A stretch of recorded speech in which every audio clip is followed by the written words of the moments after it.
some great old faces that I see there on the screen, which is nice.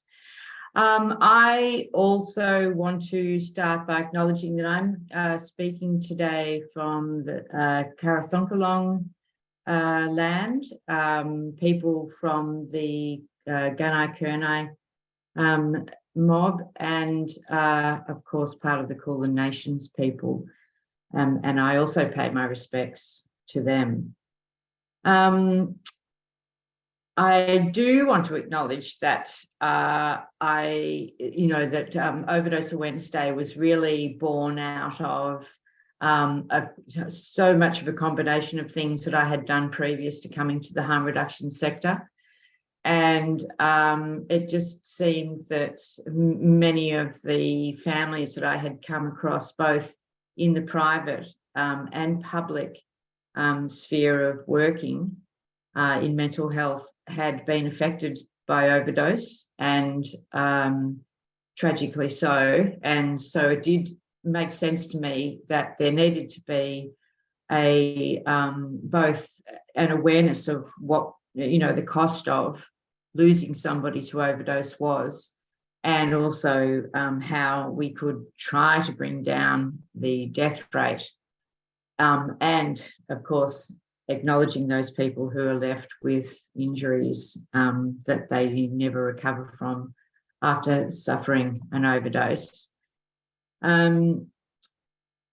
Last year, it wasn't last year, it was 2 years ago, I was here, similar time of year, addressing this meeting.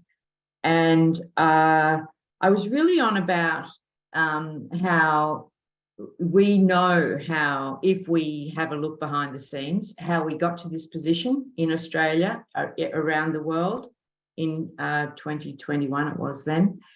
And I talked, right back about the Industrial Revolution and our, tendency then, the beginning of starting to categorise people and to silo them off in and judge those categories that we made for people that weren't able or didn't want to, or whatever it was, fit in with becoming part of the Industrial Revolution. And right from that through to the first laws in Australia, which were really around made in 1900, when smoking grade opium was banned in Australia. And of course, the Chinese people were mainly smoking it, and so they were the ones that suffered the most and got locked up. Right through to the rise of somebody like Kun Sa, who was a big drug lord really in northern Myanmar. And when he was caught by the government, he made an agreement with the Myanmar government that he would rip up the opium fields. And in fact, that was the later 1990s, and arguably really led to what is now known as the heroin glut in 1999 and 2000 in Australia. So my point was then that everything that we experience in regards to drug use, both legal drug use and illegal drug use, can be mapped and known. It's not a mystery. It's not something that we have suddenly kind of been delivered. There are many reasons why we find that, and it's very important in terms of campaigning for the lowering of overdose, to keep those things in mind. Which I might just say that when I looked up, I was on the NDARC website the other day, and really their stats from 2021 are that we are still, got stubbornly high fatal overdose rate, and really since 2017, when it was, still kind of growing, it has pretty much flattened out, but it remains still stubbornly high, as I said, despite all our efforts and all our good work and all the progress we've made all over the world, really. It still is a difficult and sad and necessary kind of work and campaign that we run in order to try to bring that down. So rather than rehash, too much of the history, many of you have heard me talk about stories in regards to being a young social worker and how those stories panned out and fed into my knowledge about drug use.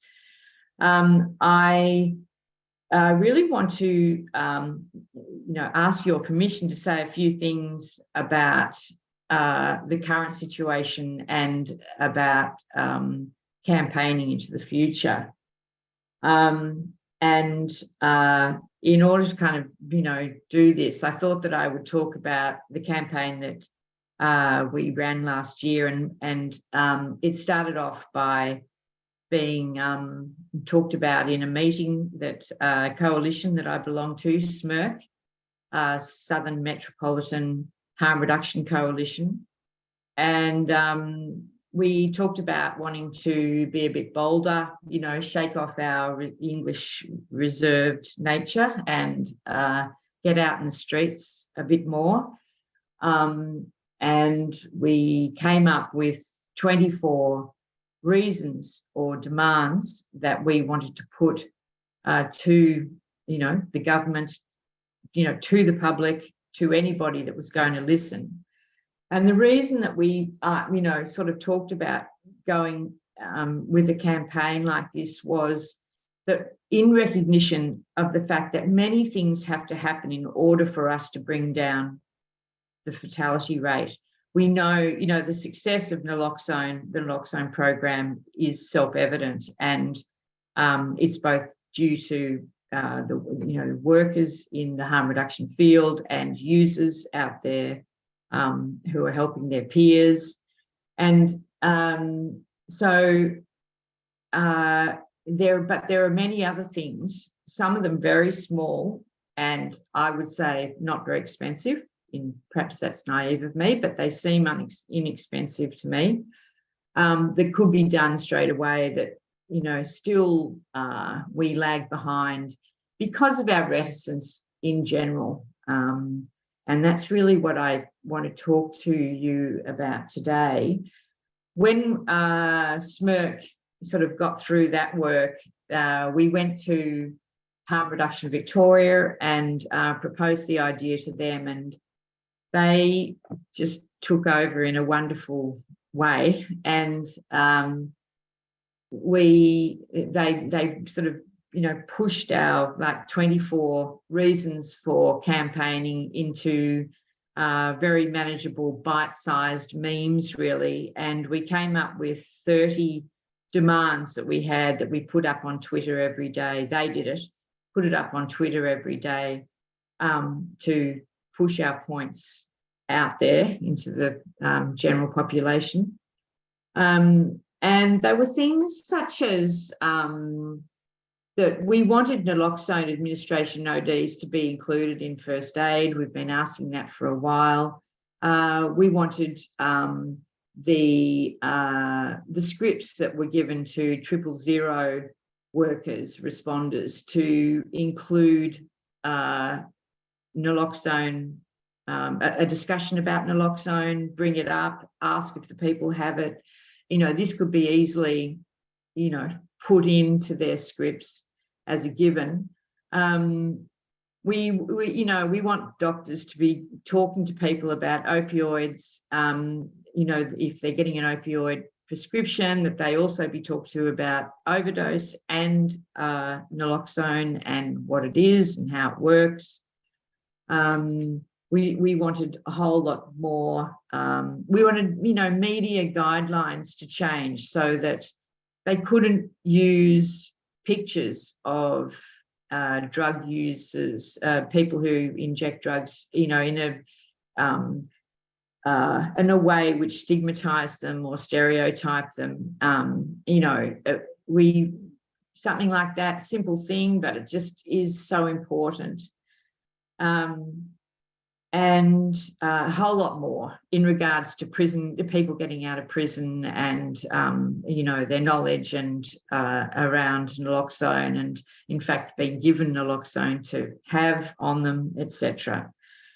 We had other things, of course, that were more expensive. We wanted more treatment programs available to people at reasonable prices and reasonable accessibility points. We wanted treatment to offer a family option so that people could go in with their entire families into treatment.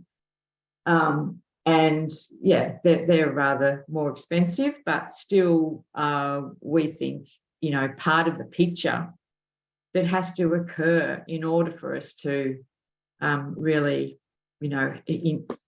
help in these situations. We also wanted a plan to be made around, the arrival of something like fentanyl.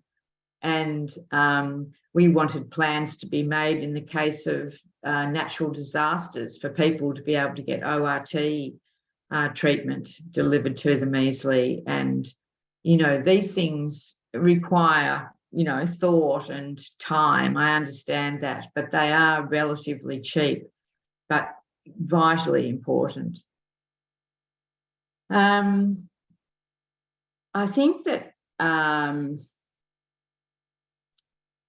that this is what my sort of big thing this year has been, that I was a bit dismayed to find out that the many of the chemists that have been offered an option to have naloxone on board in their retail outlets are not doing it because of the paperwork involved. This is the hard thing. It's always been a hard thing for me, the way we sort of silo off or scythe off drug use. We do it with the drugs. We separate, the legal and the illegal, and we still are continuing to do that. And rather than be brought into the same proceeds that all PBS medications are received by the chemists, there is a separate siloed off mechanism to have it in their shops. And I don't know, somebody said yesterday that it was 1 out of 10 chemists are supplying naloxone. I did find out also yesterday that a place like the Chemist Warehouse has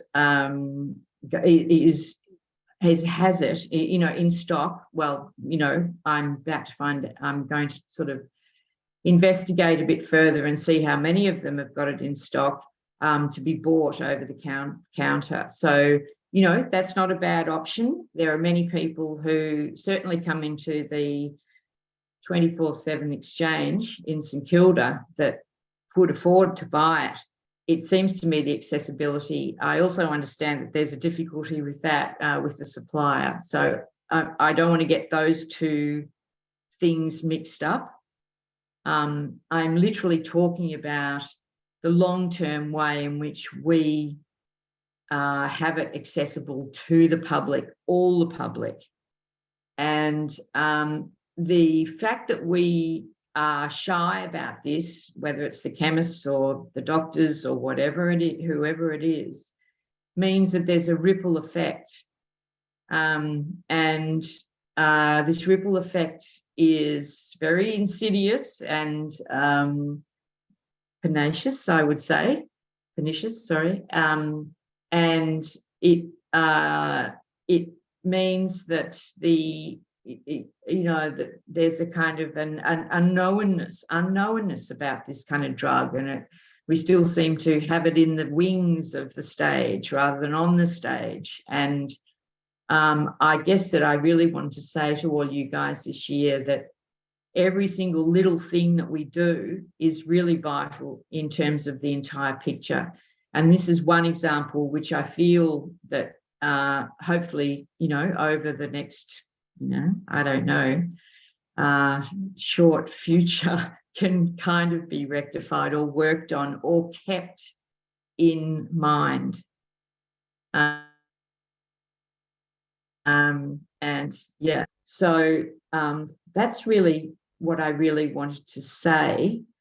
And of course, to wish you all, a good kind of run up to Overdose Awareness Day, and to just congratulate all of us here, really. And, all those people that do help their mates out and contribute, and all those doctors who do want to get on board, and the chemists who are working to, rectify it, be on board with things. So yes, thank you very much. I'm really happy to take questions, but yeah, all good things to all of you.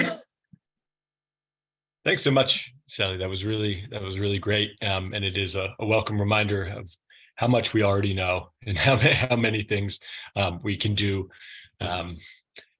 How many things that we understand, both the problems and some of the basic solutions to, that we still have a bit of an uphill battle in terms of transmitting that knowledge to people outside our community. Does anyone have any questions they'd like to ask Sally? You're welcome to raise your hand or post in the chat, or just speak up for that matter. Hey, g'day, Sally. How you going? Sean here. Hey, Sean. Hey, great to see you, and great to see you still doing really great work. Just wondering, with those, with some of those options around overdose, reducing overdose, it seems to have gone off the boil or the discussion, but you don't hear a lot about having heroin programs anymore. You have the injecting facilities and all that sort of stuff. It doesn't actually monitor quality or quantity and a whole range of things, and it's still in the illegal market. But it's unfortunate, I don't hear much about that anymore, about having a trial of heroin program, as another option. Yeah, no, well pointed out. They were in our demands last year. We had two demands. One was yes, for safe supply, and the other one was to have heroin trials now, in big capital letters. This is what's really hard about watching, the sector, and how we will go ahead in one area and then fall behind in others, and then other jurisdictions go right ahead in another area and then sort of fall behind in others. And, it's such a hodgepodge of kind of wins and losses, if you like.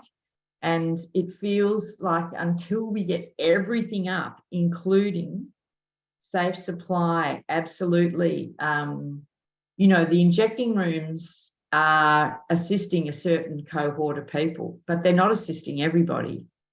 And, there's so many, discrete and individual stories. That's something I really learned about what happens to people, both as they go through, their time injecting drugs, or, that they, their lifestyle, and then, things that do occur that are, difficult.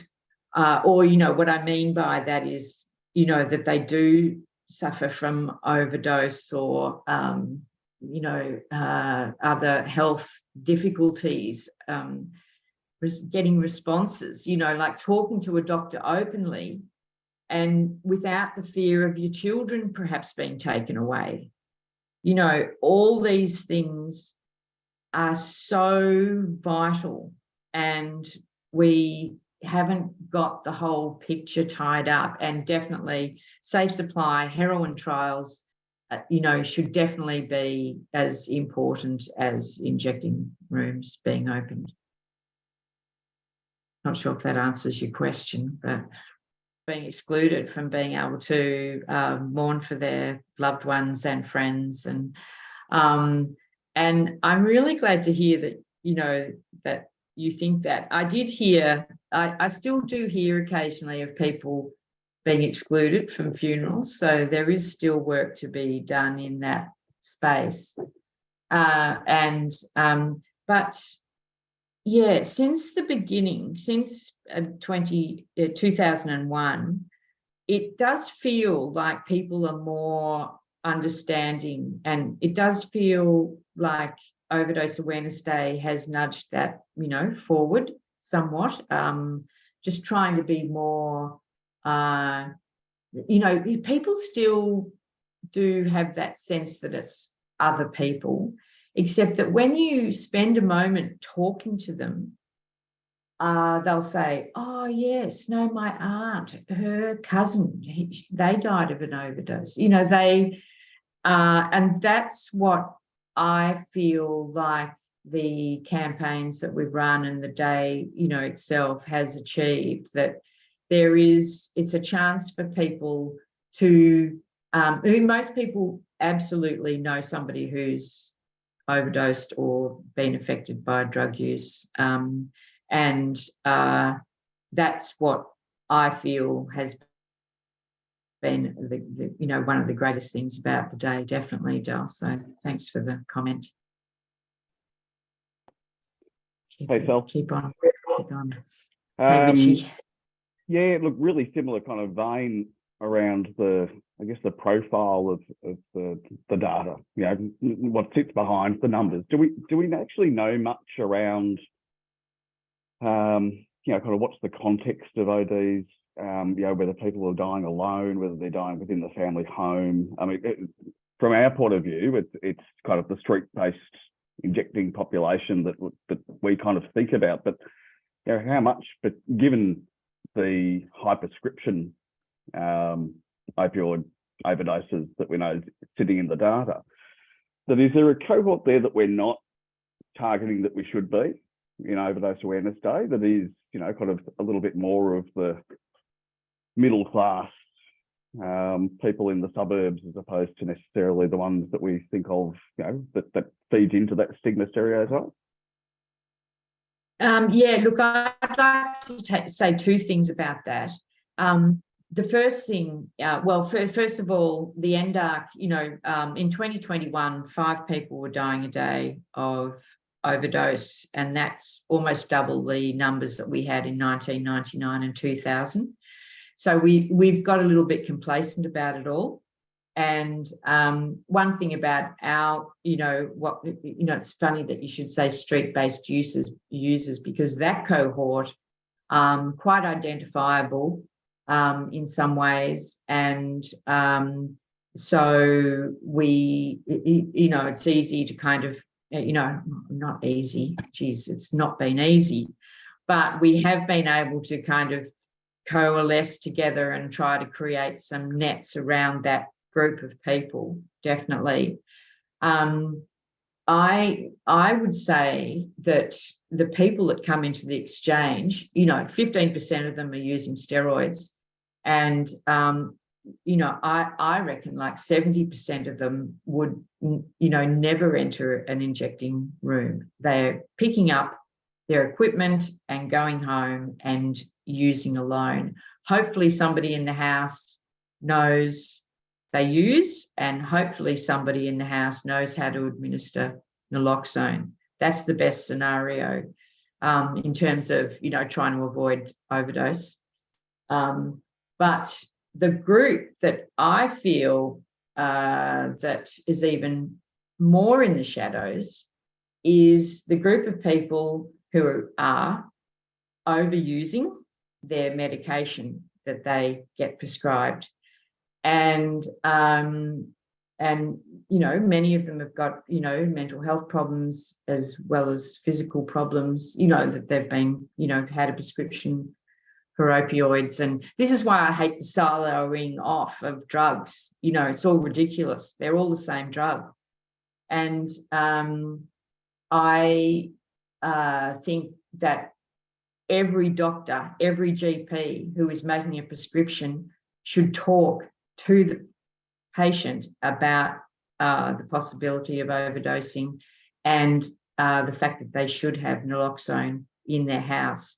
And many of those people, that's why I talk about, you know, I don't mind so much even that Chemist Warehouse are charging for naloxone. I mean, it's better for clients, everybody, if they can get it for free, of course. But there are people that can afford it. And if they're given the knowledge, they'll go out and they'll buy it, you know, and they'll choose to buy it because they don't want to, you know, sort of scab on the public purse or whatever it is. There are people, you know, who want to take responsibility for what's going on. And we just don't, you know, I mean, I don't know, at the risk of saying something kind of, you know, I always bang on about, you know, the fact that most of the public get drug use and poverty confused. And that's a sad thing. And the reason that it occurs is because of the illegality of taking these drugs, apart from the stigma and stuff like that. But this is why I'm talking this year about these tiny things, because all these things are feeding into the same sort of situation where you've got people at home not saying what they're doing, not telling people. Most of the people that the families that I've been involved with over the years on Overdose Awareness Day, their loved ones have died alone. There's no doubt about it. And somehow, that's something that we really need to try to, you know, get into and talk about and unpick, if you like. So, yeah, thanks for the comment. Awesome. Hi, everyone. My name is Michelle, and I'm the campaign coordinator for International Overdose Awareness Day at Pennington Institute.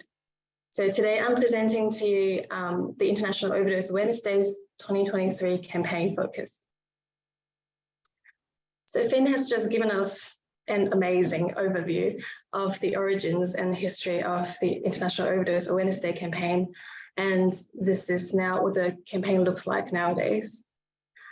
So every year, 800 to 900 events take place globally. They are organized by local event holders, and they can take various formats. The formats can vary, can be candlelight vigils, naloxone trainings, community walks.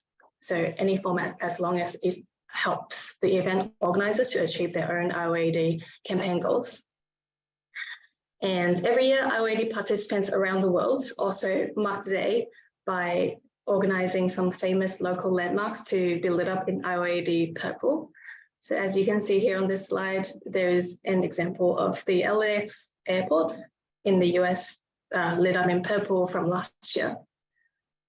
And IOAD also receives a lot of media attention. So for example, last year, IOAD received media coverage in at least 13 languages across 39 countries. And another highlight from last year was that the US President Joe Biden formally proclaimed August 28th to September 3rd as Overdose Awareness Week in the US. And this year, for the very first time, we're introducing a campaign theme. And the theme is recognizing those people who go unseen. So with this theme, we are acknowledging people who are affected by overdose, but might be unseen in this crisis. And they are the families and friends of lost loved ones, and NSP workers, healthcare, other support services workers, first responders to overdose, and many more. On the right-hand side of this slide, you can see an image of some 2023 themed IOAD campaign resources that we're providing to the community via the IOAD website. So Pennington Institute has been the global convener of the IOAD campaign for approximately a decade. So our role in this campaign is that we aim to activate and support local communities to raise awareness of overdose in their local jurisdictions by providing a global campaign platform. We provide the campaign event support tools, and an example would be the campaign materials as shown in the previous slides. We also provide educational materials around overdose and related topics, such as evidence-based overdose prevention information. We also provide the community with advocacy and media tools. We also aim to attract as much media attention as possible to help amplify the IOAD messages. So if you would like to get involved or participate in IOAD campaign this year, here are some ways to get involved. For example, you can organize an IOAD event and register it on the IOAD website. So we already have 260 plus events registered already. We also encourage you to download and use our campaign materials around your workplace. So for example, you can put up a poster, or you can use one of the email signatures that we're providing in the campaign kit. We would also encourage you to attend an IOAD event that is taking place near you. So we have a global events map that is live on the IOAD websites this year. So you will be able to find some events that are taking place in your local area. And please help us promote IOAD on social media. At the bottom of this page are the social media handles of our channels, and please don't forget to tag us. And that is all of my presentation today. And I will now drop my email address